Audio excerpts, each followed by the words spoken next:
Ang mabuting balita mula sa langit sa araw na ito. Aleluya, aleluya! Hanapin ang poong mahal, siya'y ating matatagpuan, sa kanya tayo magdasal. Aleluya, aleluya!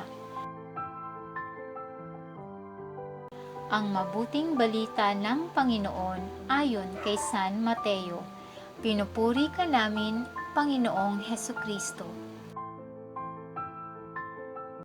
Noong panahong iyon, sinabi ni Jesus sa kanyang mga alagad, "Hindi lahat ng tumatawag sa akin, Panginoon, Panginoon, ay papasok sa kaharian ng langit, kundi yaon lamang sumusunod sa kalooban ng aking Amang nasa langit.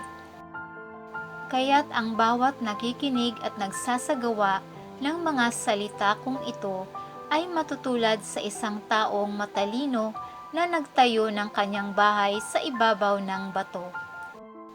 Umulan ng malakas, bumaha at binayo ng malakas na hangin ang bahay na iyon, ngunit hindi nagiba sapagkat nakatayo sa ibabaw ng bato.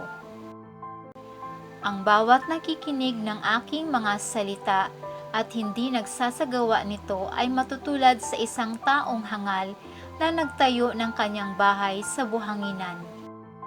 Umulan ng malakas, bumaha at binayo ng malakas na hangin ang bahay. Bumagsak ang bahay na iyon at lubusang nawasak." Ito ang mabuting balita ng ating kaligtasan. Papuri sa Diyos.